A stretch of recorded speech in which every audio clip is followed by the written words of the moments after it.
Hello and welcome to the Outcast. I'm your host HC, and with me is, Wolf. and we are continuing our Spider-Man marathon in preparation for No Way Home, which at the time of this recording comes out in a few days.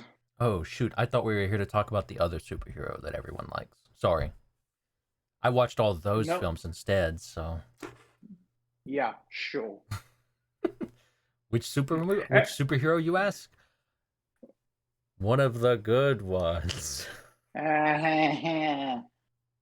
it to my spider bitch slap that I'm sending you through the. But anyway. Here's Today we are talking about the Amazing Spider-Man duology, aka probably the most mixed phase of the web slinger's cinematic career. yeah, And yeah, I was gonna ask from what I'm seeing, like I'm not a huge Spider-Man fan, but from what I've seen looking around online, it seems like these two films are like you either enjoyed them or you didn't. it's one. I'll tell you this much: when it comes to obviously each one of the three series of Spider-Man films, not including Spider-Verse, because one, it stands on its own, and two, it's amazing. Mm-hmm. Um, so the thing about that is that people usually just agree that the original Tobey Maguire trilogy is good. Like even like obviously there are people who don't like it all that much, but it usually has this stance. People look at overall. People think Tobey Maguire is Spider-Man. This was the Spider-Man people grew up with and all that stuff. Mm-hmm. And again, there are detractors, and we'll get to those next time. But the MCU one with Tom Holland, people really like those movies, and they like when Spider-Man shows up in other movies with the other Avengers and all of that Mm-hmm. stuff. And again, we'll get to that next time. So, but this duology, it seems to be the one that I would say has its fans, but not much besides that. And I never really got why this is the one that got so much flack, let's say. Maybe because it But changes up a lot. I don't I know a bunch of the story as far as Spider-Man goes, but it at least honestly, looking at the honestly, films anyways, like the first so trilogy to this, it's very different to say the I- least. I'll I'll tell you this much. But you know what? Before we actually get to opinions and all of that stuff, and those kind of things, let's talk about the change from the Sam Raimi trilogy to this, because I did tease it when we did the Sam Raimi trilogy. So, like for you, because you didn't know there was an Spider-Man 4 that was planned. Mm-mm. What was your kind of take on it when this was around? Back when it first came out, Hmm. nothing because I just wasn't interested. So No, it just but never like, came up on my what? radar. Hmm. Oh, so you really went past this. You didn't see any of those movies when they were To be new? honest, for these two at least, yeah, I never watched them when they first came out. Hmm. Interesting. So again, to kind of Not to to say paraphrase what I I said. heard of them. It's just I never got around to watching them when they first came out. They just kind of weren't Okay. on my radar all that much. Hmm. 'Cause Spider-Man's So bad. yeah, okay, shut up you with the jokes. But the thing is for me is that like I said last time, there was a Spider-Man 4 planned, like a continuation to Spider-Man 3 with Sam Raimi coming back, Tobey Maguire coming back. That was a plan. There are even storyboards online that show some of the plans they had. And all, like there was this kind of theory which was supposed to be confirmed that Bruce Campbell playing, different characters in each of the movies was basically Mysterio, Yeah, Quentin you Beck, told me about that when we who, were covered the previous yeah. films. So there was a plan to do an actual Spider-Man 4, But the thing is that negotiations between Sam Raimi and Sony fell down because Sam Raimi, I think, still isn't really happy with how Spider-Man 3 turned out. Like, say what you want about the movie, he himself looks at it as a poor way, not the best way to end. And which, credit to him for being able to say that, because Yeah. that takes balls. Yeah. So, and apparently he couldn't agree to any kind of version of the script which was pitched for Spider-Man 4. And it eventually all came down to the villains, because Sam Raimi wanted to use the Vulture. He even wanted to put Vulture in Spider-Man 3. And Sony really wanted to do the Lizard. Guess who won? Wink, wink. Nobody. I mean, in terms of who's the villain in the next movie. So eventually, Sam Raimi kind of just said, you know what? They seem to be planning this reboot behind my back anyway. So we just said, you know what? Do what you want. I'm out. Thank you for allowing me to do this trilogy. I'm out now. I'm going to do other things. And I remember this announcement came, and it was kind of a shock that suddenly there was a reboot. And not because, again, some work has been done on Spider-Man 4, and Tobey Maguire was already signed for it, as far as I am aware. So looking back at it, my initial reaction is like, then why not just get another director?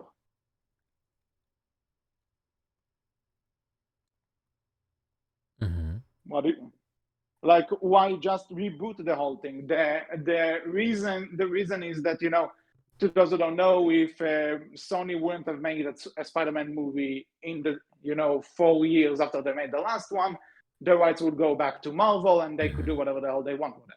Yep. Sony obviously didn't want to lose this franchise, because I think it's still the most profitable one, but also like the reason they gave is that Sam Raimi didn't see it would be possible to make the May 2011 deadline that they set for Spider-Man 4.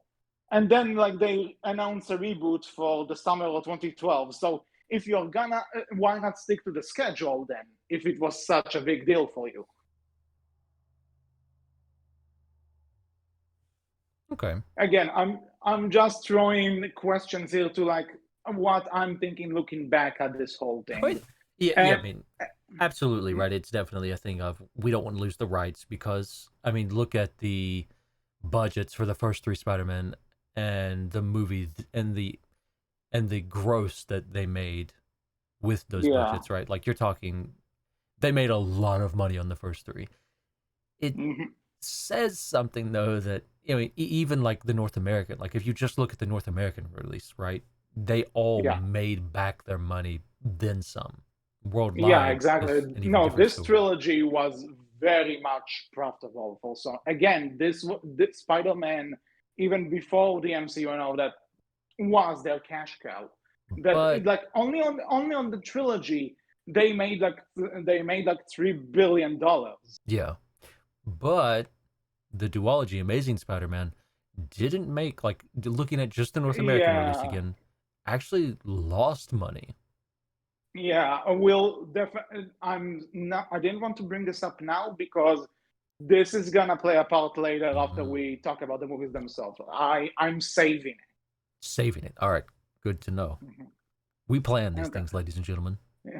Well, you couldn't know, but I'm saving talking about this for later. I'm aware that this is the thing. We'll talk about it later, though. But so I think just the fact that maybe the entire thing of they announced that the second Spider-Man 4 was canceled. It's like, yeah, you're not getting a sequel. You're getting a reboot, and I think also the fact that this reboot was for the time was really early on, because when this movie came out, it was 2012. The first Spider-Man movie would only be 10 years old by the time this was out. And obviously today we get reboots for those things a lot faster. Like there was a much shorter wait when they rebooted Batman after the Dark Knight trilogy and stuff, and obviously Spider-Man. But at the time, it was kind of off that they would just reboot it so quickly, I think, and that put people off from it. Yeah. With that said, though, the movies themselves. So, as a newcomer who hasn't seen them and isn't big into Spider-Man, what were your thoughts about them? The first film, I enjoyed it. I thought it was fairly fun, fairly enjoyable. There's some problems with it, but overall, a fun time. I can't say like I hated it. No, it was fun. Like it made some changes. They did something different, which was good. If we just ended up watching, the first movie of the first trilogy again, but with a new cast, it probably wouldn't have been as good in my opinion. So I'm glad they made the changes they did personally, because I got a different kind of film. And I got a film that was enjoyable and fun, but with flaws. The second film, I don't hate it. I had fun with it, but I feel like it had a lot more wrong with it in my opinion. Like it dropped the ball more. So your views are kind of the same as me. Only I'll say that the first one I really love. Like when this was before the MCU ones, this one, and before Spider-Verse especially, the first Amazing Spider-Man was my favorite one, and I still to this day I still really love it. Don't get me wrong, there are some problems. I'm not saying that this is a perfect movie by any means, but there was, again, it felt like it got more right this time around. That they said, okay, we have another shot at this. What do we need to do? What do we, and I think the main problem with it is that you feel the original way too much while watching it. And again, because the original wasn't that long ago before this, but overall, I think they did really well in rebooting this early, making some changes, and if you ask me, good changes, and also incorporating more Spider-Man spirit into it. Second movie, I was so excited to see what they're gonna do with it, because I felt, like I said, with the first one, it felt like you can kind of tell that it's the origin again, and it's. So I said, okay, second movie, they can do whatever the hell they want now. They don't have to do the same thing as the original Spider-Man 2 did. They can go in their own direction. Fine. And then I saw the movie. Oh boy. It's not that I hate it. Like the people say it's one of the worst superhero movies ever made. And technically, yes. And it's like, technically, yeah, I guess, but there's also a lot of it that works. It's just that when it all comes together, it doesn't. Anyone who thinks The Amazing Spider-Man 2 is the worst superhero film ever made has not watched a lot of old superhero films. Like, let's say this. There's no way in hell it's worse than Batman and Robin or Catwoman or those things. Or some of the old Superman films, or some of the Blade films. Or some of the DCEU. We don't talk about Zack Snyder's films here. Yeah, okay, you know what? Let's do this.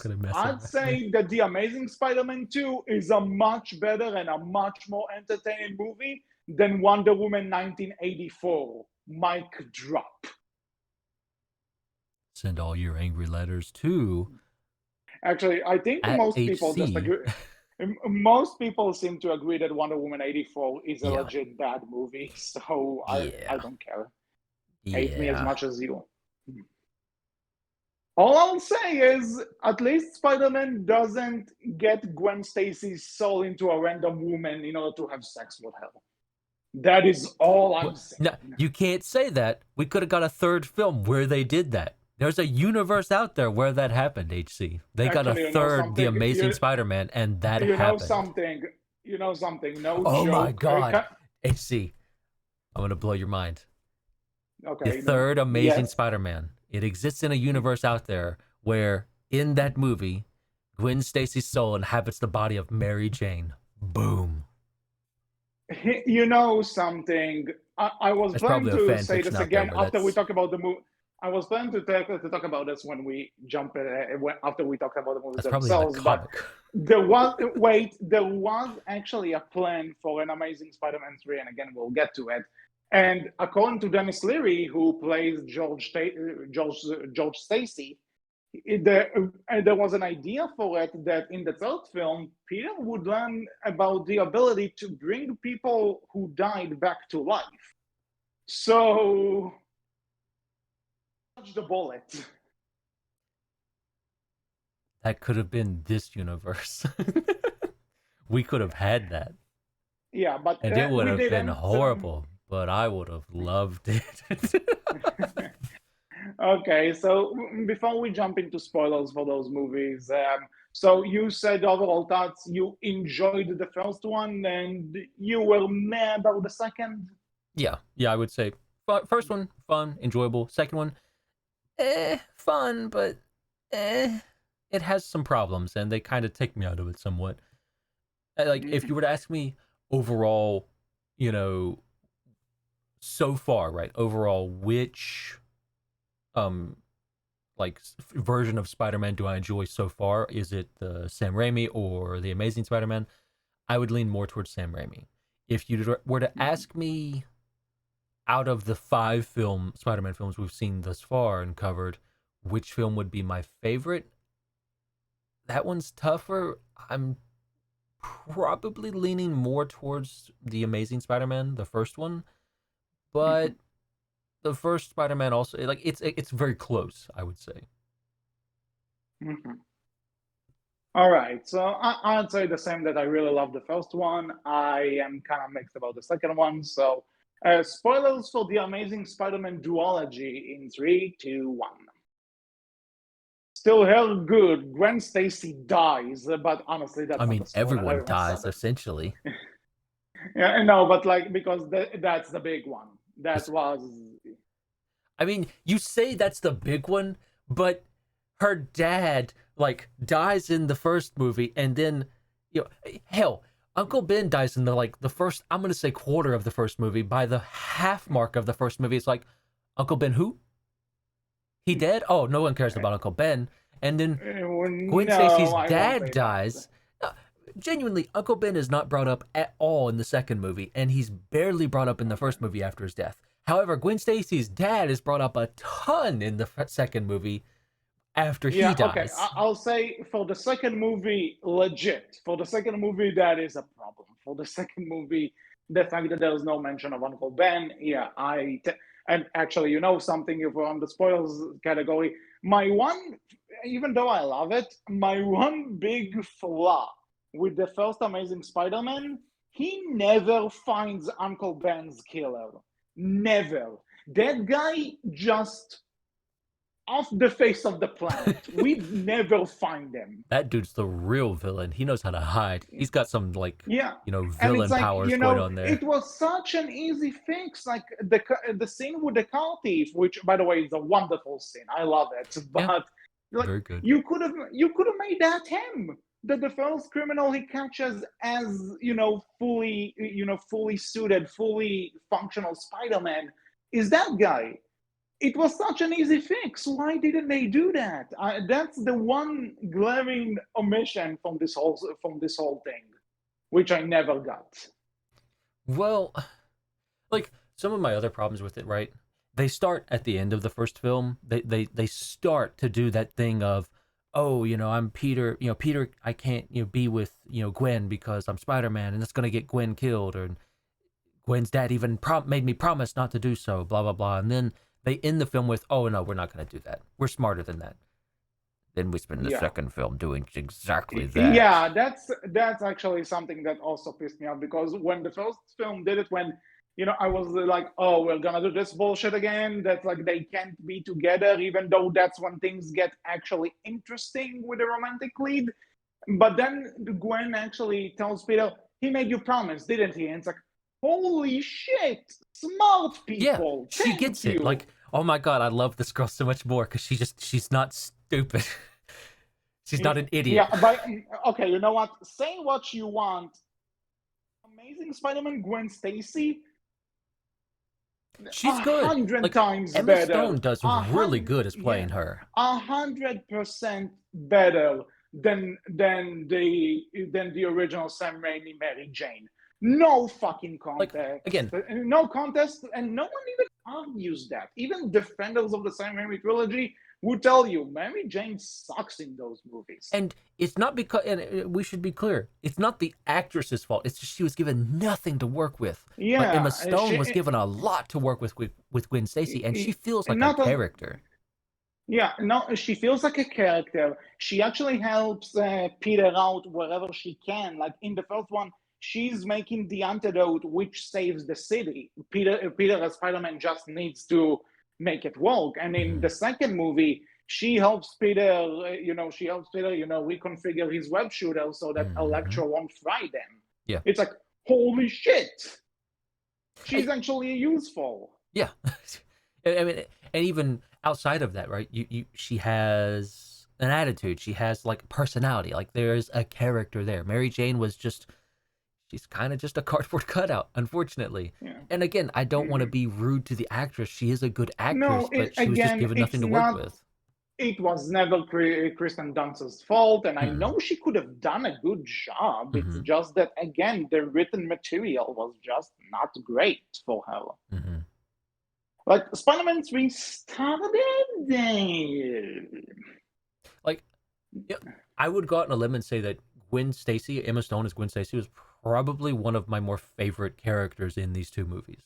No, you are not alone. Like, Gwen Stacy in those movies is like, I'd even say she's the best version of Gwen Stacy, but maybe on par with Spectacular Spider-Man. But then again, Spectacular Spider-Man is an amazing show. For the record, though, I'm not counting Spider-Gwen as necessarily in that category because that's an obvious giveaway that will be the best one. So. I consider like Gwen Stacy the love interest and Gwen Stacy Spider-Gwen or Ghost Spider that she's called now to differentiate her. I consider those two like separate types of Gwen. That's fair. On that note, the Ghost Spider comics are actually really worth a read if you haven't read them. Just putting it out there. Good to know. So like you said, I really like that she's like that. It seems like they're doing this thing like in the original where he tells her, "I can't be with you because of the danger," and then Gwen just tells him, "He made you promise, didn't he?" And I'm like, "Oh my god, that's like okay, I'm interested in seeing the next movie now." And then suddenly Peter starts seeing, Gwen's Dennis Leary just by the way, this was probably the best paycheck ever. Okay, just stand there. Perfect. And look forlornly into the camera. Yeah, just sit there, stand here, there you go. Here's your money. Forlornly is the wrong word choice there. Look just sternly into the camera, like you disapprove of what's happening right now. But you don't know what's happening, but you disapprove of it. Something, I'd even argue, maybe they even put him against a green screen. And that's it. And the problem with that is that who was this guy to Peter other than that one promise? Like, they had one conversation in the first film where they kind of argued with one another about, is Spider-Man a good guy or not? And that's it. And Peter got his eyes open to the idea that, I took down the car thief, and it's like, it was a part of a bigger operation, and I didn't know that, and I kind of made a mistake there, and he changed my worldview now. Ooh, by the way, but not really. Speaking of that, actually, in that convo, when Peter kind of defends himself and he argues with George Stacy about this, and then George just goes, you seem to know a lot about that case. Do you know something we don't? And it's like, holy shit! Someone actually figured out, why does this kid know so much about this? I like that, they can actually have brains and still not figure out it. Which, by the way, Peter Parker breaks the freaking basketball thing, throws a football at the other thing, and like bends it. It's like, nobody can figure out that this guy is Spider-Man? Really? It's very hard HC. Like, you know, Yeah. it's Clark Kent is Superman hard. You can't tell. You just Yeah. can't. You just reminded me of that You put comic on a pair where of glasses and it's just you're in a you completely just different you person. just reminded me of that comic where Superman is doing an eye exam and the doctor is like, "Okay, Superman, I'm gonna put these glasses on you," and oh my God, you're Clark Kent. Yeah. Okay, so okay, you know what? We're gonna talking about this. Andrew Garfield. What are your thoughts about him as Peter Parker and Spider-Man? I'll get back to my previous thoughts. Andrew Garfield, I like him. As Peter Parker, I think he's a different Peter Parker, right? I think I think he nails the socially awkward, socially inept Peter Parker, but not so much Yeah. the nerdy Peter Parker, because this is like the skateboarding Peter Parker. He's that kind of nerd. He's not really a nerd. Like, I'm sorry, Andrew Garfield. Yeah, I think the way I used to describe it is that he's much more of a modern type of nerd than the nerd you usually think of when you think about early high school 2000s movies. modern. Yeah, you know what I mean. Like he's a more updated, if you will, version of your awkward teen nerd. You know, teen is like, again, all of them look like they are at least in the last year of college or something, but you get what I mean. We don't think about that. They're in high school. Yeah. Just ignore the age. Just ignore the age weirdness. They didn't, you know. But by the way, I want not a credible source of it, but when CinemaSins did The Amazing Spider-Man 2, they're like 7 years after Superbad, and Emma Stone is still graduating high school. They're not wrong. They're not wrong. But yeah, as Peter Parker, I think he does okay. I think ignoring Spider-Man, though. Before I get to that point, ignoring like Tobey Maguire's constantly crying Peter Parker, which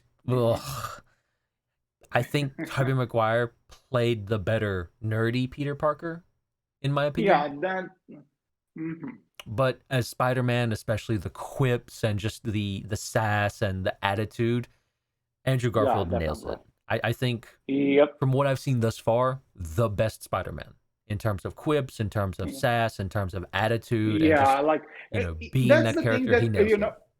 Yeah, in terms of being Spider-Man himself, he is so good. Like when I saw him, I'm like, that's fucking Spider-Man. That's the Spider-Man I read in the comics, saw in the cartoons, and played in the games and stuff. And again, I'm not necessarily blaming Tobey Maguire for not quipping as much. It's a writing problem. Then again, like you said, I think Tobey Maguire was a good high school Peter Parker, that, you know, he's still nerdy, he's still not getting. Andrew Garfield feels more like, and that's kind of my problem, why they say that put him in high school, that because Andrew Garfield reminds me more of like Peter Parker grown up, Peter Parker that's a bit more experienced, like basically a Spider-Man. I genuinely feel like that's what they should have done, right? Instead of having him in high school. Honestly, I think the first film was good, but genuinely, I would be interested to see if it'd be interesting as a thought experiment, right? The Amazing Spider-Man, you know how I at least know this much about the Marvel films, where they've already killed off Uncle Ben in the Marvel film. Like when you see Spider-Man in the Marvel film, like Uncle Ben's dead, we're past that, we're moving on. You don't care about that. We've done it before. Let's get into it. And they go from there. You know, I would be interested if they had, because again, like Andrew Garfield plays that Peter Parker who's already past that point. He plays the Spider-Man who's already past that point. And it feels that way. So I'd be interested to see, and honestly, as I said before, the movie doesn't really focus on Uncle Ben that much, if at all. So it would have been interesting to see if they would have just done away and not even bother. Like, Uncle Ben's already died. We're past that point. You know, we're doing stuff in college now with Gwen Stacy, and we're going into that, and we're doing that, and we're focused on that instead of being in high school, quote unquote. Yeah, but on that note, I also wonder want if to say that would have been better or worse for the film. But here's the interesting thing that, again, and what I'm saying right now, I'm using the actors because to refer to what movie I'm saying, to what series I'm talking about. But It's really kind of a writing directing problem more that, I feel that, again, when I say Tobey Maguire Spider-Man was a good high school Parker, because in each film, and I said it previously when we talked about those movies, it doesn't really feel like he's growing that much across the trilogy. With Andrew Garfield Spider-Man, I feel like only in the first movie he's a much more sophisticated, more developed person than Maguire ever was, because it seemed like Spider-Man 2 started putting Maguire's Spider-Man into that. He took a step forward and then took 3 steps back. That was it, right? We went back over the same problems too many times with these films. And even with the Amazing Spider-Man 2, it feels like he's still learning and trying new things. Like when we first encounters Electro in Times Square, and he's not already fighting him, he's trying to talk him out of it. He's trying to okay, let's all come down. Let's try and approach this. Those officers are the real bad guys of the movie. I mean, who shot Electro. But it's kind of poignant. I don't know if they did it on purpose, because stuff like this was already going on back then too. Let's be honest. But it kind of stands out in a major way now, considering everything that's going on in the U.S. with cops being way too gung-ho and way too gun-happy and way too we should kill people. Yeah, I get you, but but again, there's this thing where Spidey actually tries to and I feel maybe the Amazing Spider-Man is more on point than what we give it credit for. Yeah, it's trying to say something. And then, then you see this Peter, because in the first movie where he stops the car thief, he's like, I just did 80% of your job. This is how you repay me. But then you feel like he's actually growing when he saves the kid with the car. That's the point where he realizes what Spider-Man actually is, what Spider-Man could be anyways, yeah. Yeah, he realizes what this could be when he sees he reunited a kid with his father. And that comes back to help him later in the climax, and then that climax is dumb. That climax is dumb. I will fight you on that later, and then in the second movie you can tell that he's embracing it. He loves being Spider-Man. He loves helping people. He loves taking down criminals and making fun of them. He enjoys that. And then you also see that when it comes to bad guy, it's not just a matter of pew pew web and that's it, I'm done. He's trying new tactics. And when he sees Electro can damage his web shooters, what his first instinct is to try and improve them. He's walking towards a goal. He always tries to keep moving forward. And Maguire always kind of just feels like he's stuck. He doesn't know what to do until a certain moment where the plot demands it. I don't feel like he grew. I feel like this Peter Parker, by the end of it, even if it was cut short, I can tell he grew throughout those movies. Agreed. Very much agreed. And also, I just want to say, in both second movies, they quit being Spider-Man. Now, here's my question for you, as someone who adores this character from the bottom of my heart and will continue to call my favorite superhero until the end of time. Which one feels much more like a hero you would look up to? Which one feels like the guy you want to be when you grow up? Which one feels like someone you should look up to? The one who gave up because after his girlfriend died by mistake and he realized that it was kind of his fault? Or the one who gave up because it was just too hard and then came back to it because the power of Boner, while the other one got back into it because it was the right thing for him to do? Which one is a better hero, I ask you? So, you're asking me? Yeah, just in general, but if you want to answer, go ahead, because if you ask me, Andrew Garfield Spider-Man is much more of the Spider-Man I grew up adoring as a kid. Well, my opinion is neither, because Spider-Man's terrible. It's a good thing you have those sound effects to make yourself feel better, because wow, that was terrible. No, to be honest, I would go with Andrew Garfield too. So sorry, Toby fans. He has his moments too, and I appreciate him for being the first one and also getting me into filmmaking. But I'm sorry, as a character, Andrew Garfield is just reading way better. Yeah. The movies themselves, at least the second one, the second movie itself. I mean, I'll give both movies, right? I think they nail, well, especially the first movie. Second movie, but the first movie, I feel like it nails character. Like, asking you this, right? Ben Parker, Cliff Robertson, or Martin Sheen? Okay, you know what? Personally, Martin Sheen. See, I feel like, say what you will, but the first Amazing Spider-Man, I feel like it does nail characters, right? Ben Parker, May, Peter, Gwen, like the characters and are familiar with. These are the characters I would, I feel like they nail these characters in the first Amazing Spider-Man. I feel like, like there are like, well, if we can jump to Uncle Ben, because this is something I want to talk about. In the first movie, like in the Sam Raimi one, I felt like he was. Don't get me wrong, the actor was good and he did good and everything. Yeah, but he felt preachy. But not preachy, but he was just the old good uncle who took his nephew under his wing, and he's just so goddamn wonderful, even if he's too old, and he's like. He was too, like, obviously, Uncle Ben. He's too good for this world. He had to die because he's too good for this world, and it just makes him not feel as good. And not only that, as a character. We don't really spend any more time knowing him.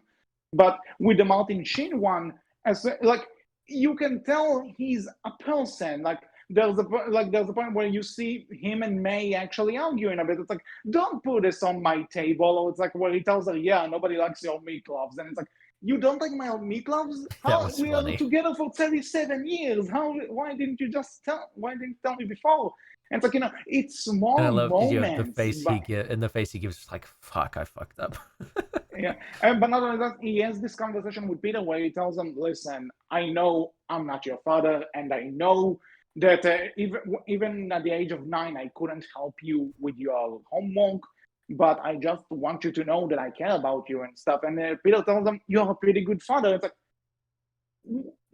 awesome. Yeah, and Uncle Ben is also kind of, he's mad at him. He's also doing some, he's also kind of like when Peter comes home after helping Kurt Connors and his phone rings, and then Uncle Ben tells him, nah, don't answer that, but it's good to see it's working.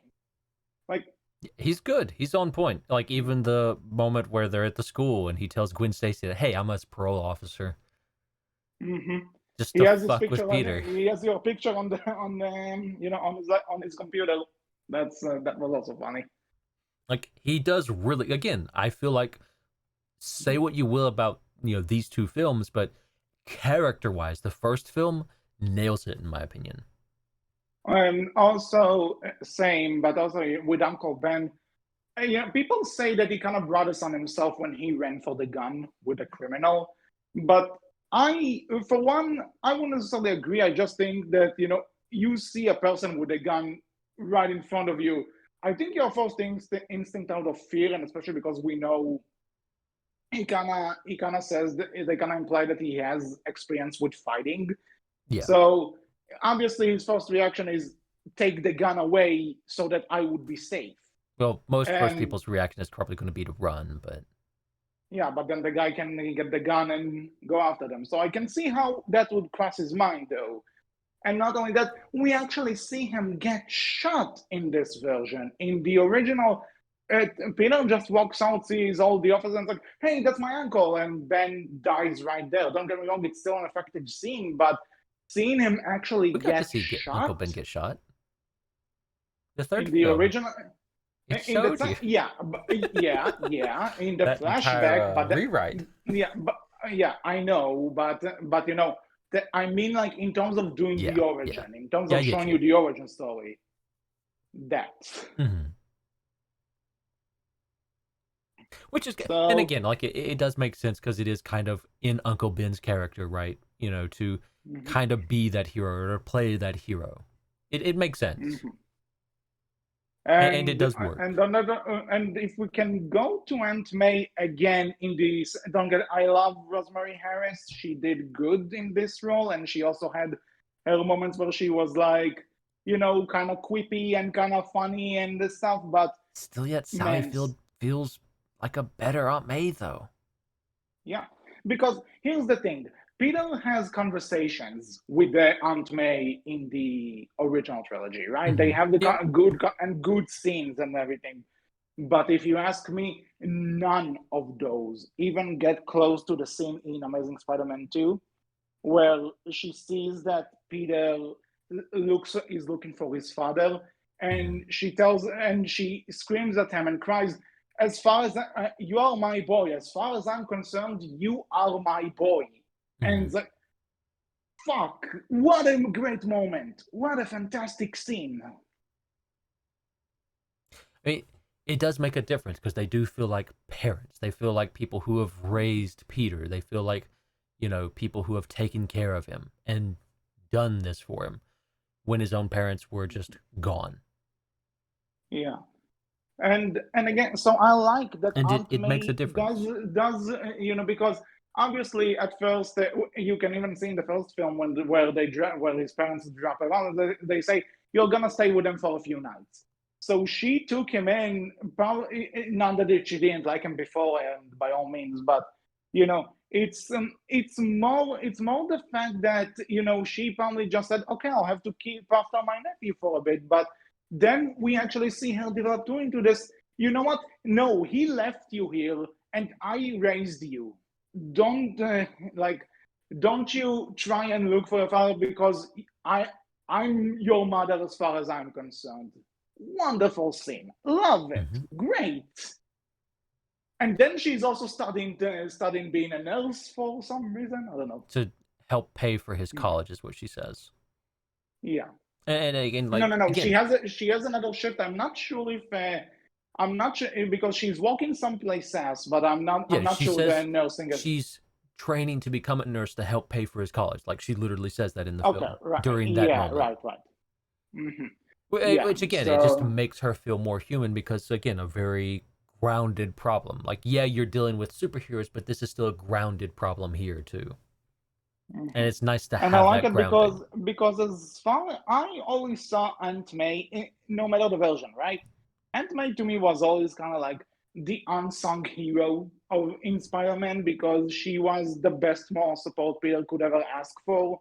And she has a lot of great, and there are a lot of great moments, being in the comics, cartoons, other movies, games. Oh god, the ending of the Spider-Man game on PS4. Fuck, I love that game, but fuck it for destroying me in the end. If you played it, if you beat it, you know what I'm talking about. So anyway, so we talked about Uncle Ben. We talked about Gwen Stacy too. Kind of moving on to, here's something I want to ask you. What are your thoughts about, I think his name is Don DeHaan as Harry Osborne in the second movie? I mean, let's do this, right? Let's first movie first, first villain. Reese Right. Ifans So as Lizard Man, as Lizard Man, or the lizard, the just the Lizard. lizard, Lizard Man. which I like my version better. No. well, it's called the lizard. Curtis I'll Connors, say Dr. this. Curtis Connors. Yeah. I'll say this, that before going, I just want to say that the lizard was the first Spider-Man movie. The first Spider-Man villain I got attached to, because I was introduced to Spider-Man through the '90s cartoon, That and he design was, in this film. and that was the first Spider-Man movie. And villain, what is wrong with me? But he was the first villain I was introduced to, so I always kind of had a soft spot for him. And Yeah. I think he's good in this. Like, his motivations seem to be a bit rushed because we're more focused on Peter, but I like what they did with him in this. Like, the overall idea that Peter finds him, through his connection to his father. I want to talk about that later, but we'll save it. So they kind of discover each other, and there's the scene after he tries the formula on himself, and he like sees that he grew an arm, and he's so amazed that he's trying to touch the light bulb with the arm, and he feels the burn, and he has this, I did it. I have that's a great moment. That's an awesome moment. Yeah. I mean, I'm right. Yeah. It's a character that I enjoy too. As I've seen it here and there. I think the lizard feels like an enjoyable villain because it's always a villain and a character that Peter tends to be attached to in some way, right? So it's harder for him to deal with that villain, or it's a villain that tends to flop between evil and good from time to time. This one here doesn't quite, kind of is that way. Like Dr. Curtis Connors is trying to do good and trying to follow in, in Peter's dad's footsteps of not let Oscorp do terrible things, even though Oscorp wants to do terrible things. But then he also wants to have his arm, and he does succumb to that want of wanting to have his arm and everything back, and be quote unquote normal. But that design. The design in this one is not great. But I want to state this is the second villain Ralph Fiennes plays which has no nose. Like, they could have just gave him like the snout deal that you see the lizard normally with, and it probably would have been so much better. I'll say that the body shape itself is okay. It's good, it's the but face the head, I don't like. It ruins it. And then he starts to talk, and it's like, no like. Don't talk anymore. Just be quiet. There's no need to stop me, Peter. I can kill. Yeah, that close up on his face was. Just stop. Don't talk anymore. And then also, I give them credit. The effects with his arm, like when you get to him after he first injects himself, and you see it growing back, but also really good. Yeah, actually, when they fight in the school, I like how when Peter accidentally, takes off his tail, and it's like, oh, that's disgusting, and he throws it away. Yeah. By the way, good effects. one of the best Stan Lee cameos ever. Yeah, agreed. I was going to mention that too. Like, that's a good cameo with the silence and the slow-mo and everything that's going on in the background. There isn't even slow-mo. It's just the fact that he's standing there organizing stuff and listening to music while they are destroying the library behind them. And and then there's like when the lizard throws a desk and Spidey catches it just before it hits him. Like, it's good. So good. Yeah. So good. I remember even before this movie came out, Stan Lee himself said that he considers this his most unusual and surprising cameo yet. And then I saw the movie, and like I remember everyone in the theater just died laughing. I mean, it's good. Like, it's one of those things that I think whether you love or hate this movie, I think everyone will agree. Like, this is a good scene. Like Gwen Stacy, like Emma Stone plays a great Gwen Stacy. I think everyone would agree on that, and I think everyone would agree. All right, yeah, this is a great cameo for Stan Lee. Well done. Yep. So that was great, and yeah. So the lizard himself, I liked the idea. I think again that his descent was a bit too rushed because again we have this good moment where he's actually managing the formula and stuff, and then suddenly it's just. Okay, now he's a monster. Now he wants to kill that guy who's going to cut the funding to the research. Suddenly he's a monster. And as much as I love the movie, like Peter, I know it's kind of like just a plot thing to get the plot along, but Peter Parker is really smart in this universe. So him just forget writing his own damn name on the camera. Yeah. Fuck, that was. Yeah. That's like the one thing that's like, yeah, okay, I can't fight this off. Yeah. But nothing more to say. But otherwise, a good villain. But I don't feel it's out of these two films. I don't feel it's the best villain.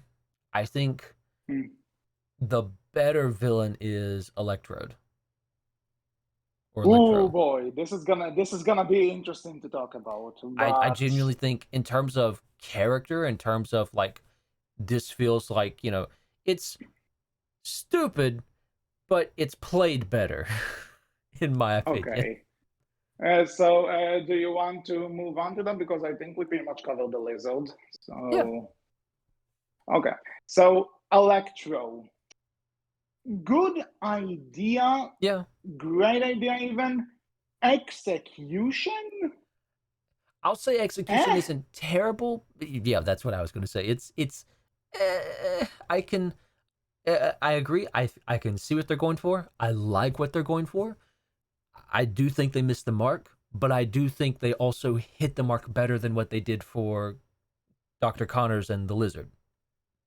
Personally, Hmm. I would say the Lizard falls slightly more flat because I don't think they nailed it because I think they had to rush through stuff because they had to do the whole Uncle Ben dies scene and they just had so much, and then they had to do the thing with Gwen Stacy's father, and they just had so much going on in the first film that Connors fell to the wayside in terms of what he could provide character wise in contrast to Peter and his dad. And because of that, it didn't hit as hard as it potentially could have. Yeah. However, Electro, it it fails, but it doesn't fail for the same reasons, right? Yeah. So the thing with Electro is that I like the idea that he starts because that's Electro's thing. He starts as a guy, he starts as a Mm-hmm. guy. The thing is, though, that how do I say it? I know that people, in some Flanderizations versions of Spider-Man, they always say that, luck, Peter Parker just has no luck. Mm. This is it. Yeah. Yeah. Yeah, this Peter Parker is just shit on. The universe has decided, fuck you. So, And that's it. so Max Dillon here just has the exact same thing. Like the amount of bad luck this guy has. Universe just said, fuck this guy and fuck this guy in particular. And he just gets a perpetually bad day. Yeah, but the other thing is that there's a deleted scene actually where he's in his apartment, he kind of obsessing over Spider-Man, which is kind of creepy, but okay. Whoa, whoa, That whoa. apparently Whoa, whoa, whoa, whoa, whoa. You're going to give Max Dillon shit. Let's give Peter Parker shit for stalking Gwen for an entire month. And the movie goes, oh, Oh that's no, cute. I'm not justifying that too. Okay, fair enough. I'm Fair not enough. justifying Making that. sure But we're on the same page here. Creepy is creepy. yeah, Peter yeah. Parker's creepy too. Let's be real here. No, It's no, not I'm cute, not. Hollywood, when someone I'm stalks not. No, no, someone no. just because I'm they're in not love. saying that. Even though I prefer Peter's characterization in those movies over the original trilogy, no, this I'm not giving to his credit. This no, It's creepy. but yeah, okay. Don't do that, back people. to Electro. But back Yeah, to but Max back to Dillon being Electro. creepy. Because he's creepy. Okay. So, like I said,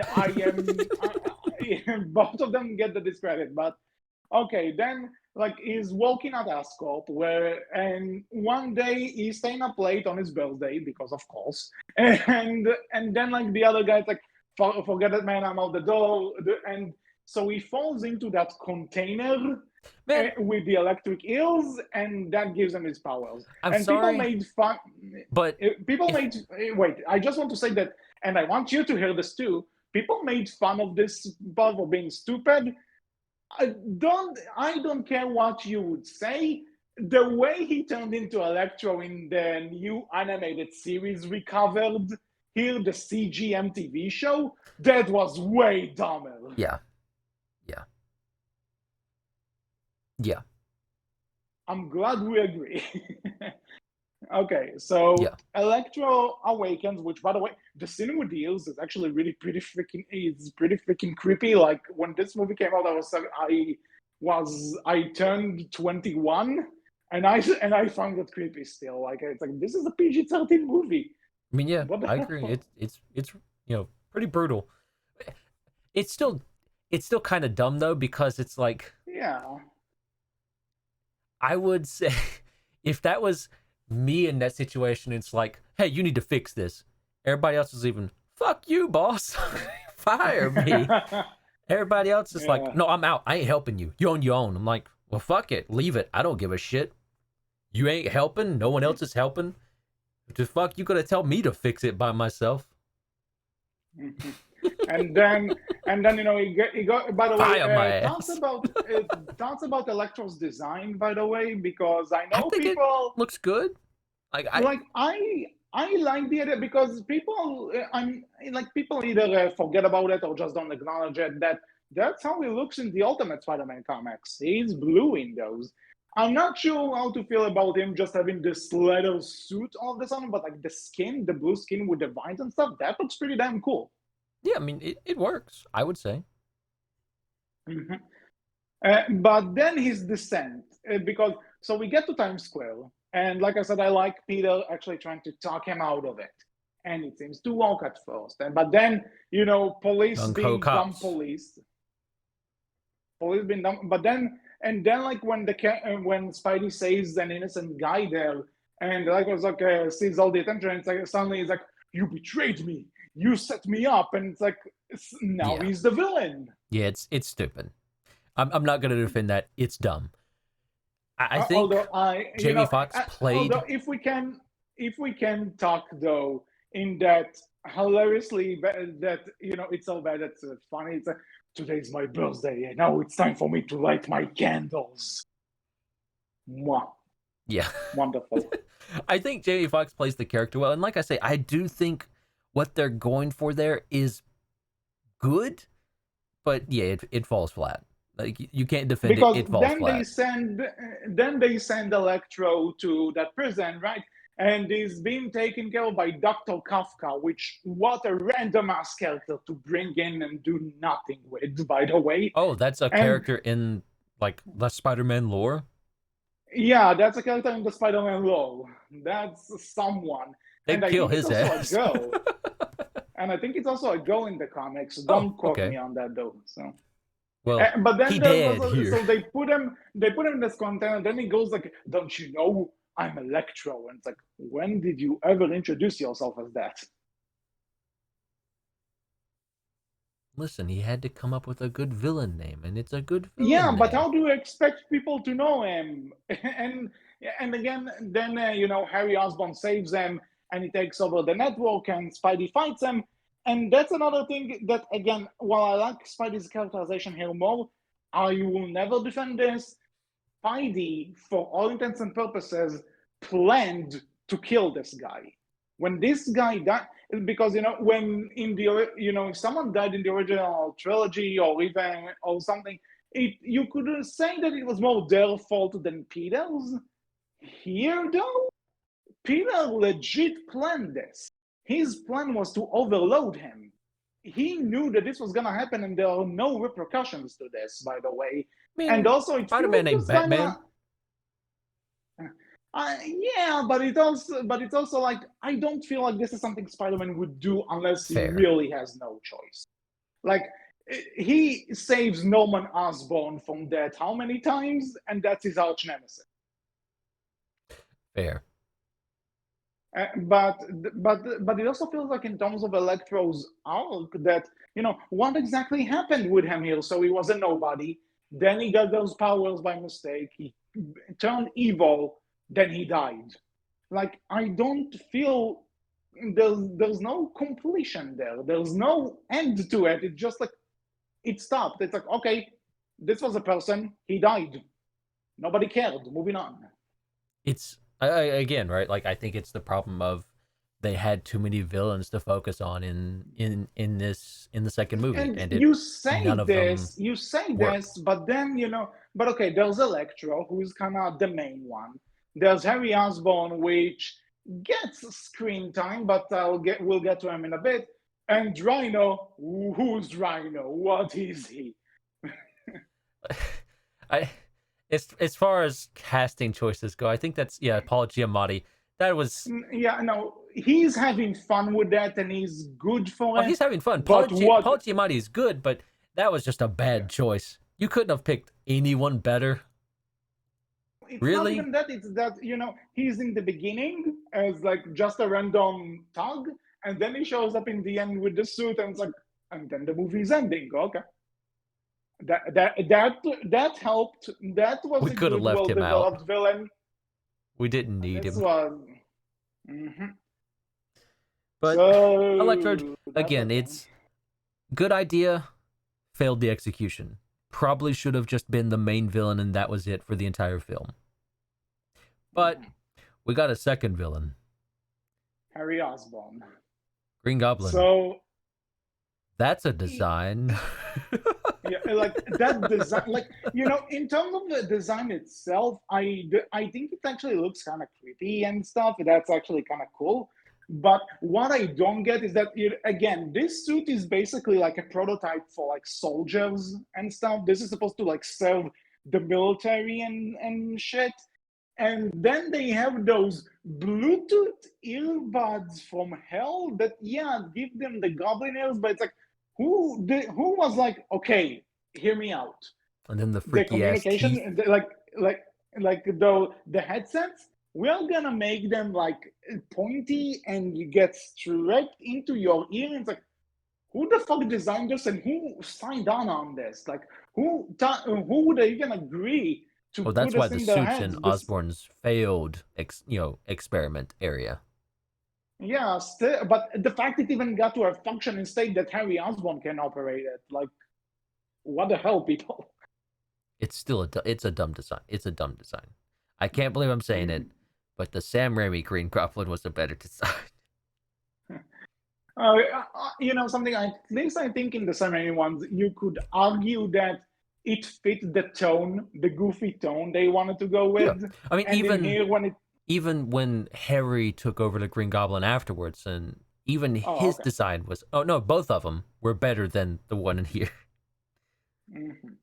So, but for Harry Osborn himself, I like this Harry again in concept. Like, I think Don DeHaan is also doing something that even feels different than James Franco's Harry Osborn.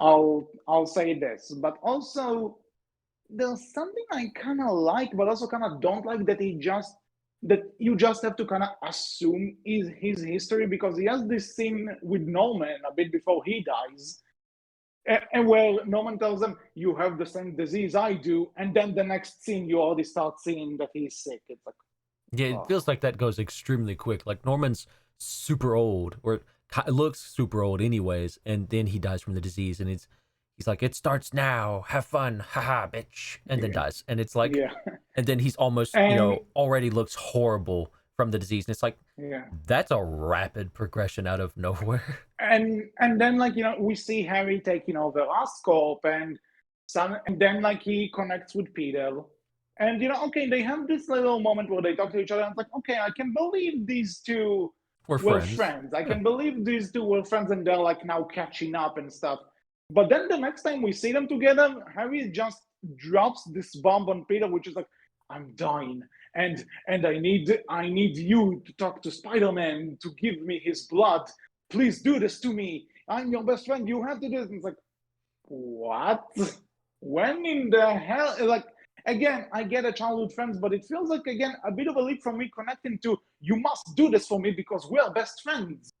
Again, the movie just had too much going on, in my opinion, and Yeah. everything suffers for it.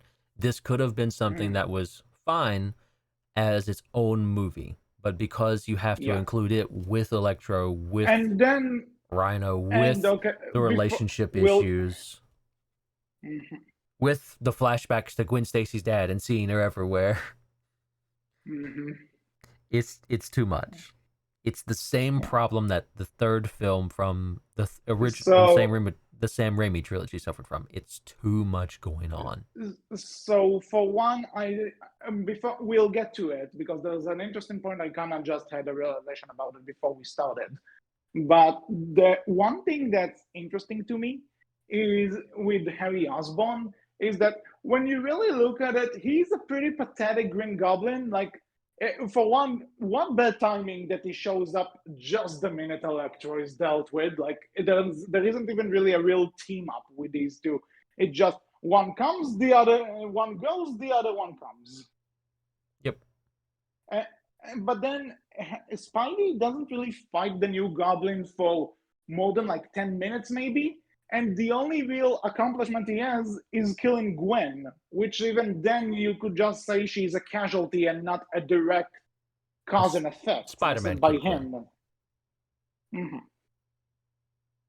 Sure.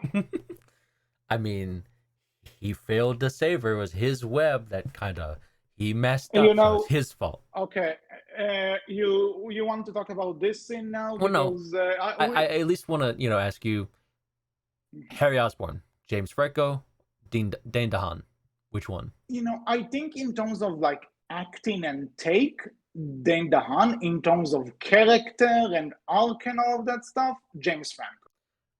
I prefer James Franco for both. Like, this is the one that I'll say the original trilogy does better than Amazing Spider-Man does. And that's just because, again, I think Dane DeHaan could have been good, but he just wasn't given the screen time. He had to share too much of it with Electro and Max. So that's why I'm saying that, when he was on screen, I enjoyed his take. I enjoyed his take on it, and like the way he says words, the way he's the way he's performing some things and stuff. But in terms of like the character itself, James Franco still takes it. Like his character is a lot more believable. And so that's for the Goblin. So do we want to talk about Gwen Stacy now and the death scene? She dies. The end. Okay. Now here's my question for you. Going into this movie, do you know about the story of the night when Gwen Stacy died? You mean from the comics? Yeah. No. Oh, so to kind of give you an idea, my comic knowledge is I've read none of them.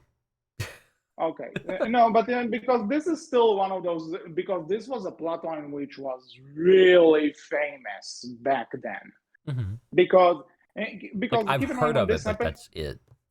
Yeah, but because back then in the 80s, it was one of those things that like you wouldn't see that. You won't kill the main character's love interest, and it was a legit shock when it happened, and also because at the time, it was established that Peter and Norman Osborn were arch enemies for a while. So when Green Goblin, Norman Osborn in the comics, kills Gwen, this was the big step forward. This was the most you could do to hurt Peter besides hurting Aunt May or just outright killing him. Mm-hmm. And when it happened, there was still a debate regarding who really killed her. If it was the fall when the Goblin dropped her, or if it was actually the whiplash effect from Spider-Man's web. So that is a scene which left a huge mark on the Spider-Man mythos. And honestly, the biggest surprise I had with it being done here is so much other shit is going on in this movie. Are we really gonna try and fit this in? Yes. Well, they did. Yes. And I, like J. Jonah Jameson, blame Spider-Man. All his fault. Yeah, of course. By the way, it's such a wasted opportunity that J. Jonah Jameson only shows up in an email. And I mean, that's to be fair to them, they'd have to get J.K. Simmons back. They cannot do any other J. Jonah Jameson. You say that, but J.K. Simmons actually said before this film even entered production that he was up for reprising the role if Sony would approach him. So it's like he was right there. And you did it for the MCU now, so... I mean, but you don't need J. Jonah Jameson, though. Like, they didn't need him, and it's fine, don't get me wrong. I would be great to see him because he's wonderful. He is J. Jonah Jameson, end of. Yeah. But it's not something I have to see, and it's fine to leave that bit out because it's not important. And if they would have shown it in the first or second film, it would have already made an already muddy film even muddier, and they just didn't need that. Fair point. Now, in a third film, if we would have got that, sure, show him then, but we didn't. Anyway, back to the death of Gwen Stacy. So, you, as a newcomer to this, what did you think when she died? Thank God. No, I mean, like I said, right? I think she's my personal favorite character, so it sucks. But also at the same time, I'm kind of mad on it. It's a thing that happens, and it's a thing that they kind of build up so much that if it didn't happen, it would be like, then what the fuck was all of that shit with her dad for? And Peter's like, I'm flashing back. I'm Yeah. seeing Stern Man looking at me again. I can't do this. Like, So and the thing is that again, like you said, I liked Gwen in this duology. She's one of the best characters, and I loved Emma Stone playing her. mhm. But then you get to this, and like I just feel nothing. Again, I just felt like Yeah, really we're gonna try and cram this in too because there's so much shit going on. It's like people complain, hey, it's not on the Brooklyn Bridge like in the comic. It's like I don't care. I know why they didn't do that because they didn't in the original Sam Raimi movie, only with Mary Jane and she survives. I get that, but it's like I don't care that it's I in a don't care if clock it's tower. different. Actually, I just yeah, don't I think it's don't good because exactly. everything leading up to that is just it doesn't work in my opinion. It falls flat. There Yeah, was I I completely agree. It just feels like I guess that's another thing which happens. It's like it sucks because I liked Gwen, but then it's like, okay, I guess that happened. Sucks, but I don't know. We just yeah. kind of Peter stops being Spider-Man for a few months, and then he comes back to doing it because he realizes it's the right thing to do. Which don't get me wrong, I admire, but There's just okay, I there's guess it leaves no impact. Like okay, again, it's so close to the end. There's just nothing to do with it. That could have been like a big thing on its own, like in a earlier part of another movie where it gets to be taken further and more dealt with. But you have to build that character up more, and I just don't feel like she was built up and enough there was to actually do anything with. And then, I guess, unless there's something that you really want to talk about, I want to move on to deleted scenes for a second because there's some interesting stuff. Um, I can't really think of anything, so yeah, let's move on. Okay, so when it comes to deleted scenes, like The Amazing Spider-Man 2 has, like, one has some too, and they're actually kind of interesting too, but there are two interesting cuts from Amazing Spider-Man 2. One isn't even in the Blu-ray. Like, if you get the Blu-ray of Amazing Spider-Man 2 and go for the deleted scenes, it's not there. I checked. But Mary Jane was supposed to be in this movie, and they even filmed her scenes in this movie. And shortly before it came out, the director, Mark Webb, just announced that they're gonna cut her scenes completely. And I guess what they were trying to do is set up Mary Jane so that she would be the one that comes after Gwen, but also what an unnecessary build-up in an already messed up movie. I'm telling you, man, we could have had Gwen Stacy Solomon inhabiting the body of Mary Jane. And you say that as a joke, but Spider-Man could have done it before there Wonder was Woman. actually talk about Emma because Emma Stone, her natural hair color was blonde, and she nowadays people know her as a redhead, and she was born blonde, then she dyed her hair back to blonde for this role. But people then said that She if was born MJ would blonde and have she made died it, blonde. yeah, yeah, what I mean is that she dyed No, up I to get you. red, and then she came back to blonde Yeah, for these movies, yeah. and then back to red.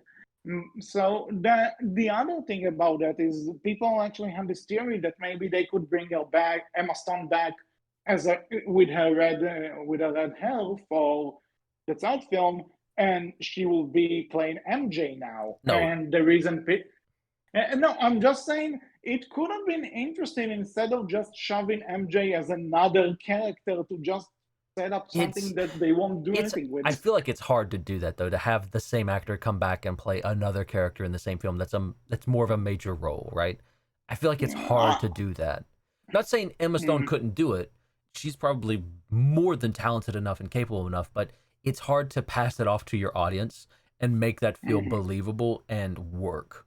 Like it's a hard Yeah. sell for Uh, any it, it- actor. yeah. basic, but the other thing is, this is I wasn't talking about it until now because I want to save it for the other things. But one of the things in which the amazing duology is different than the original trilogy is that in here there's a lot more background to Peter's parents and what exactly did they do. What did you think about that? I mean, I like this background. I think it's more interesting. It provides more than just they're gone, but it does take away from film time that could have been devoted to other things, especially for the second movie. Like, it's cool that I got to see how they died and what happened, but I didn't need that, to be honest. Like, it's fine if I didn't have that. It's cool that Peter's dad is this super secret dude who was super smart and had an entire hidden subway car down inside the subway, apparently. But I don't need it, but it's interesting to have.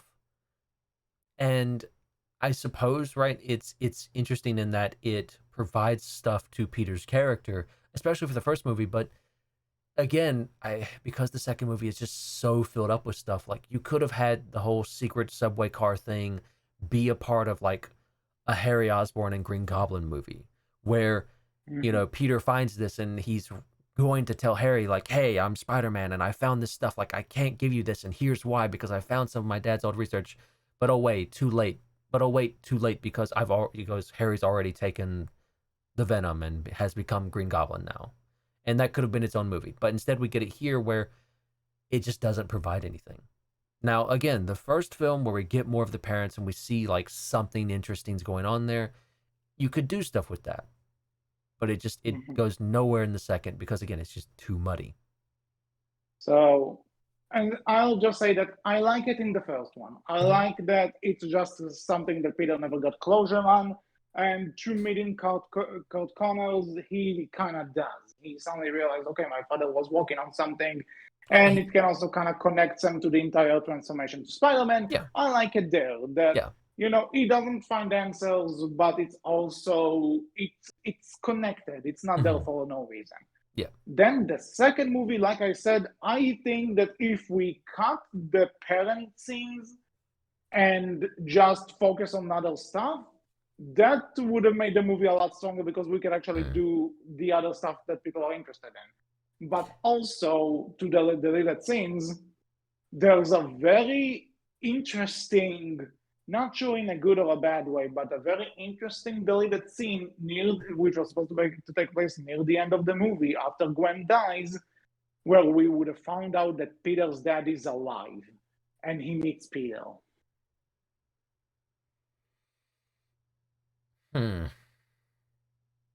I assume that your no clue. Is basically the same reaction that I have to this. It's a of, I have no idea how I would take that. That could be good or that could be bad. I have no clue. I would need another movie to see. Because another thing, interesting thing about it is that, because in the first movie, they come right around Ben saying with great power comes great responsibility. But in that deleted scene, Peter's father says it 1-to-1. He tells Peter, with great power comes great responsibility. And it would be interesting in terms of character, right? It would be very different to see, Spider-Man has his actual dad back again, right? Like his, birth father instead of Uncle Ben. It's interesting of an idea to go from that way, but at the same time, he's going to die again. He's somehow going to die. Like, he has to.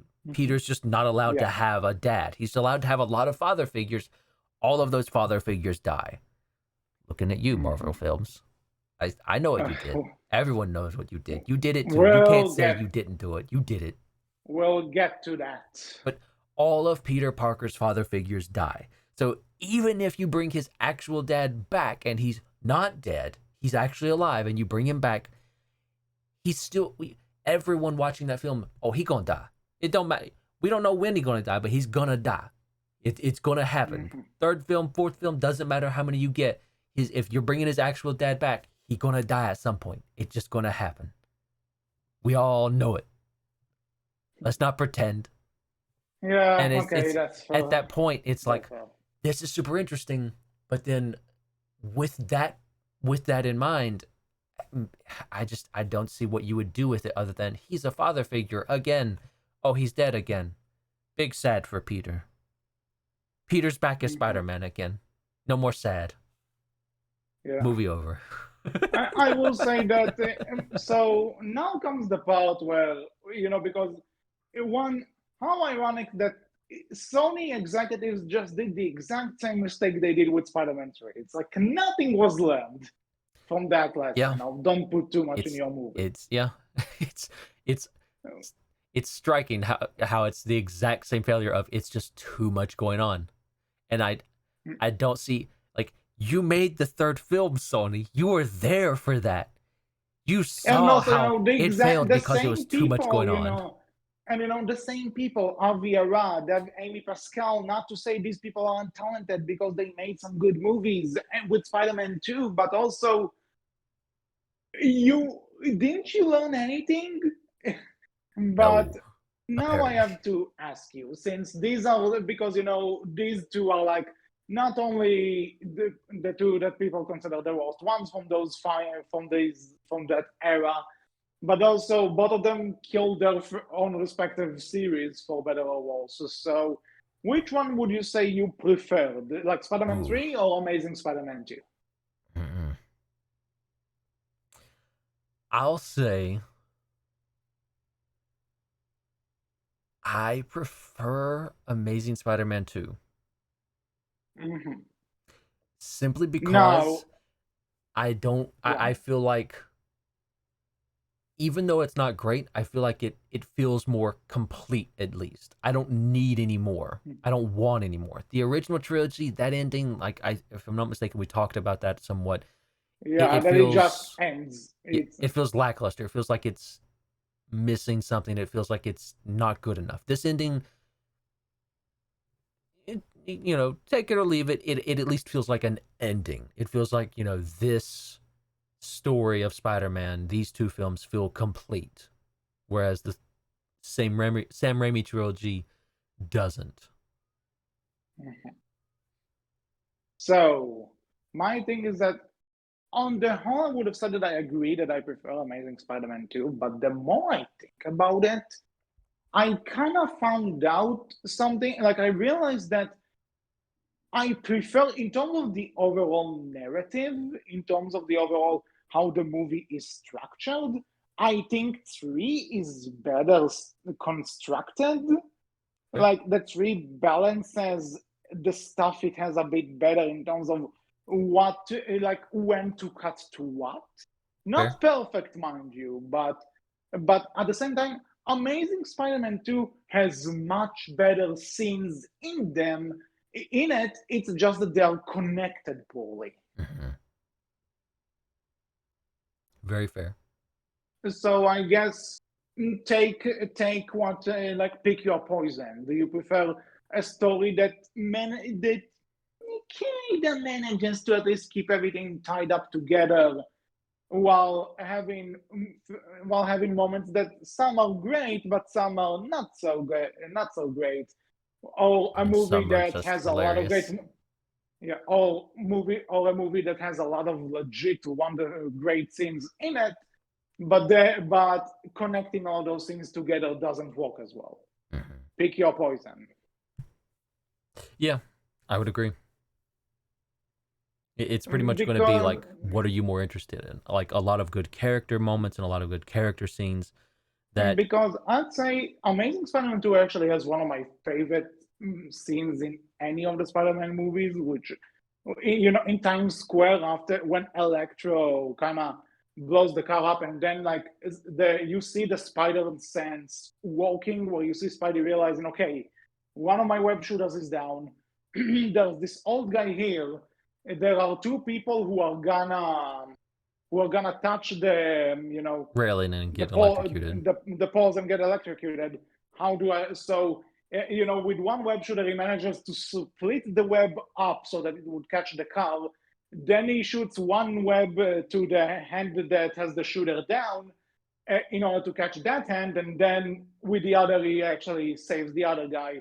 That's a really great moment to show his spidey sense and just how quickly he thinks, just how quickly he comes up with those solutions. Mhm. That's Spider-Man. And again, actually, after the plane scene with the parents, the whole opening where we see him just swinging around and stopping the Rhino and everything, and then just at the last second makes it to his graduation. Pure Spider-Man, wonderful start. Mhm. And then the movie take a nosedive, but you know. But I mean, it does still have other good scenes and some really good character Yeah, stuff too. But again, yeah, as you said, it because just feels disjointed. It feels like all of these things could be good on their own with other stuff surrounding them, but nothing really connects a lot of it. I'd It all even say feels very disjointed. The final fight with Electro, where Spidey has to connect the webs and the Electro chasing him and stuff, that looks wonderful. And I like the updated suit in the first Amazing Spider-Man. Mhm. I think it's a great suit, but the suit in the second movie, holy shit, it looks amazing. Yeah, yeah, it looks good. Absolutely. So I guess now comes the part though that when you look at the numbers, the Amazing Duology, say what you want about them, didn't make all that much of a profit. And yeah, and Amazing Spider-Man 2 really underperformed. Yeah. And I think it was a wake-up call for someone, because you can tell all the stuff they were trying to build up with this one movie. Like, from having the vulture wings, Doctor Octopus's tentacles, They had in the plans. background. They had Yeah, plans. and also they were trying to get the Sinister Six movie going, which I think is still it's still a plan, but I don't know. And And then then those also plans went the up in one that cracked me up flames. the most is that Harry had that secretary with, what's your name, Felicia, and I'm like, really? We were trying to build a Black Cat as well? Holy hell! Like, so much stuff that they just put in there, hoping, begging Wow, I to, didn't get that reference. do their own MCU, which just didn't happen. Yeah. Well, yeah, yeah. It went up in smoke. But again, it's their own fault. They fell into the I'm not exact saying it same isn't. trap they did last time, and you think they would know better and would have learned from Spider-Man 3. Don't put this much into one film. You can't do it all. You can't. Mhm. You might think you can, film directors and companies, but you can't. You suffer for it. Yeah, Like, there's and a then reason we have came, over 20 Marvel films now, because you can't fit everything in the one film. and there's a reason why the DCEU didn't say what you want about it, isn't doing as well, because you don't build those things up. You Mm-hmm. just throw shit into it because the fans will know it, but no, it needs to be more than just people know. And for the Yeah, record, Marvel can fall into this trap too oh, it sometimes, does. where It absolutely does. But even still, like, it has, it does learn the lesson of, like, we need to build stuff up in order to really make it shine. That's why we have all yeah. the shows. That's why we have all the movies. It works Mhm. because you have all of that. And if you're interested in it and you're willing to jump into the deep end for it, you're going to more than likely enjoy most of it, because a lot of it gets built up for you and you can see it all. If Mhm. they hadn't have done that and they would have tried to stick more into one movie, and they make this mistake here or there, but for the most part they don't, and it's worked well for them and has made Yeah, Disney a lot of money. that is true. A lot So of money. anyway, now when it came to what came of the Amazing Spider-Man, it just kind of came and went. And honestly, I think the best. Don't get me wrong. Again, these movies weren't perfect, and we talked about exactly why. But I feel like they impacted the Spider-Man franchise in a lot more ways that people give it credit for. Well, Spider-Man went dark for a Because long time after this, if I'm not mistaken, at least a film long wise. time, no, what? Just that's another thing though. That just 2 years after Amazing Spider-Man 2, We got Tom Holland in Captain America Civil War. Oh, Suddenly, yeah, true. Spider-Man's back and we have a new one, like only 2 years after the last one. It was quick. But if I'm not mistaken, right, there's like a lot of back and forth between Sony and Disney at the time of trying to get So the rights that's to the thing. Spider-Man as That's well. the thing. So that's the thing. That after Amazing Spider-Man 2 underperformed, like suddenly there was the future was for this franchise was kind of put in doubt. And apparently there was also this moment when like the Sony CEO invited Andrew Garfield to a conference. Andrew Garfield didn't show up because he was sick, allegedly. But and then the Sony CEO just saw it as an act of rebellion because Andrew Garfield is also pretty critical of the Amazing Spider-Man 2. Like he outright, if you ask him about it, he said that he felt like executives ruined the movie. He Oof. literally, Probably fair, but oof. yeah, yeah. So I think that, and also not showing up to that press conference where he was supposed to announce that he'll come back for an Amazing Spider-Man 3. That was kind of the nail in the coffin. And then there were the whole leaks of Sony and Disney talking about putting Spider-Man in the MCU. And once it was confirmed, there was also all the stuff about is Andrew coming back? Is he not coming back? And then we got Tom Holland cast for Captain America Civil War. And now we have the MCU Spider-Man. So it's kind of like a weird middle road for this franchise. But I also feel that, again, in terms of establishing little movies, like in terms of what the MCU is doing with Spider-Man and also in Spider-Verse in a lot of ways, I feel like those movies did leave some sort of a print on what worked, what didn't work. Mhm. Those, I think they left a lot more than people give them credit for. I mean, yeah, I would agree. Like, just like the first films, left their mark on superhero films in general, right? Like they set the standard, and then the standard was taken from there and expanded upon and developed and made better. And I think And I think Amazing that Spider-Man reason, added its pieces to that puzzle too, right? Good and in a, bad. that's what I'm saying. That's what I was about to say. That we talked last time that the Sam Raimi trilogy, they put superhero movies back on the map and set a standard to beat. But when the first Amazing Spider-Man movie came out, and that's why Amazing Spider-Man 2 especially, it's like the Avengers came out the same year as the Amazing Spider-Man, only a few Oh, months that's before. right. So, and when the same year Amazing Spider-Man 2 came out, we had Captain America, the Winter Soldier. So, and I think, and no, Guardians of the Galaxy was a bit after, actually. But at this point, superhero movies just kind of developed more. And I would understand if people just say that the Amazing Spider-Man movies are just other superhero movies by a copycat studio. It's like when animation studio tried to take down Disney in the 90s by doing musicals. So like fighting fire with fire isn't But always the best I solution, hate guys. that though because it's just let Disney do everything. No, please don't. No, no, We no, no, don't no. want just. No, I'm I know what talking you're back in the saying. I know 90s. you don't agree. Yeah. I'm just saying, right, that anyone who says, "Oh, it's just a copycat film studio doing other superhero films," they should just let Disney do No, Spider-Man. no, no. You didn't get No. me though.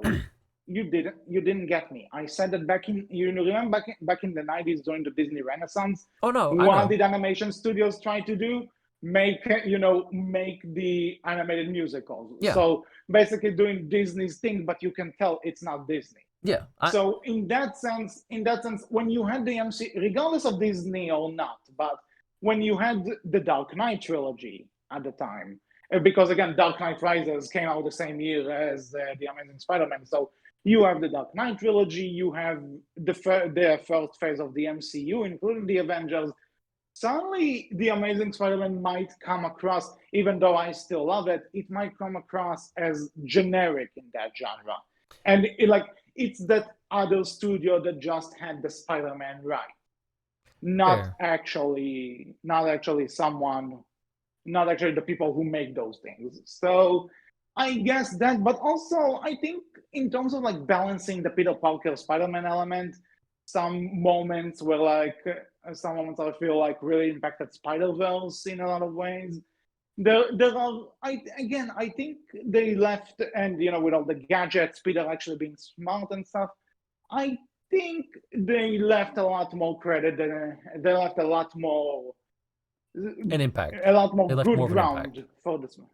Yeah, they left their mark, but people would just kind of treat them as the bad ones because they were that awkward middle ground that nobody really gave any attention to. I get.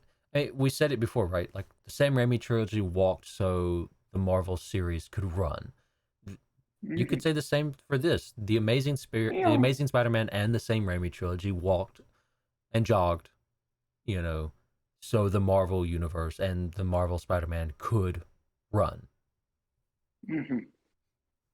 So that's kind of the end of that. Let's and be honest. After this, without the Amazing Spider-Man, you may not have gotten Tom Holland Spider-Man. If the Amazing Spider-Man exactly. wouldn't have failed, Tom Holland Spider-Man wouldn't exist because Sony would have never allowed it. Because the Amazing Spider-Man would still be going. And if the Amazing Spider-Man had succeeded, who knows? Another fun fact, though, originally the Oscorp Tower from the first Amazing Spider-Man was supposed to be in the Avengers movie. It was supposed to be that Spider-Man in that universe, but because the blueprints weren't ready at the time, like the models of the building weren't ready, it was changed to the Avengers Tower. So like that. So that also. So I think things just happened. They kind of fall into place the way they should have, maybe. Yeah, I mean, it worked out. We got some good films, so and some all right films, fun films.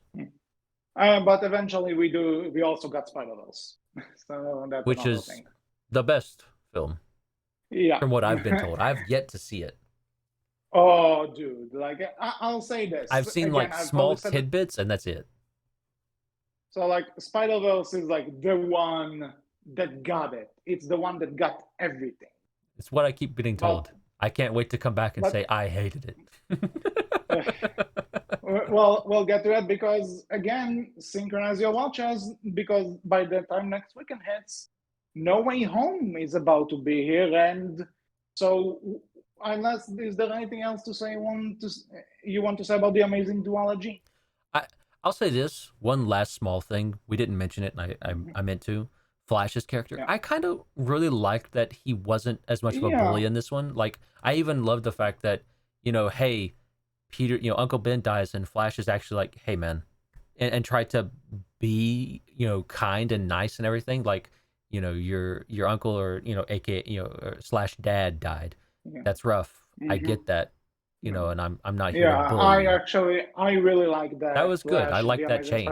For the one movie was that's actually another thing. The actor was actually interested in portraying the events in the comics where Flash becomes Venom, and it's like, man, that could have been something. But potential. Oh, well. So much potential ruined by trying to cram too much into one movie. Mm-hmm. But anyway, so good intentions, great first film in my opinion, messy second one with some good moments. A first film that really got it, second film that dropped the ball once more. With a lot of potential, but it just failed. Yep. So with that said, that's it for this episode of the Outcast. We hope you enjoyed. What are your thoughts about the amazing Spider-Man duology? You can tell us all about that in the comment section below. On our Twitter, which is Berkcast with a capital B, capital C, and on our Tumblr, which is Berkcast Team. So until next time, I was HC. I was Wolf. And we will see you all next time. Take care. Bye-bye.